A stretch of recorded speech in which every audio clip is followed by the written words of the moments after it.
Assalamualaikum, ada Mio 125 nih, kendalanya bocor oli di bagian bawah sini nih, deket pelek nih. Udah pastiin ini seal as rodanya bocor dan harus cepet-cepet diganti karena ini bahaya sekali ya, karena menyangkut dengan keselamatan. Lihat aja nih, ampas remnya udah kena oli, lihat aja nih, udah pasti ini remnya blong ya. Jadi buat kawan-kawan yang seal as rodanya bocor itu harus cepet-cepet diganti karena bahaya banget ya dengan keselamatan. Kalau misalkan nggak bisa bongkar sendiri ya serahkan aja ke mekanik kepercayaannya.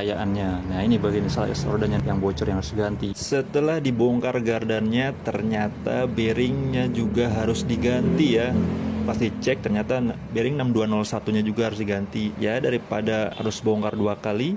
Dan juga penting banget ya untuk pengecekan berkala di rumah, bisa sendirilah kayak ngecek ada kebocoran oli, rem depan, rem belakang, tekanan ban ya. Terus penting banget tuh harus dicek secara berkala, atau apalagi kalau misalkan mau perjalanan jauh kayak mudik gitu, itu harus bener-bener dicek dulu. Jadi intinya motor tuh harus dirawat, servis secara rutin, jangan nunggu rusak baru diservis. Itu biasanya habisnya gede. Servis rutin sebulan sekali biar ketahuan kalau misalkan ada kerusakan, sebelum parah diganti. Kalau nggak buru-buru diganti biasanya jadi merembet ke yang lain, ongkosnya juga tambah mahal, ganti spare partnya juga tambah gede biayanya.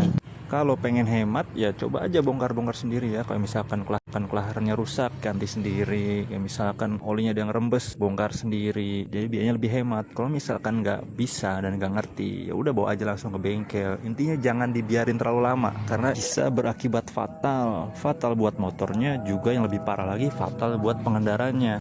Kayak contohnya motor ini yang remnya udah kena oli ya. Sangat fatal sekali.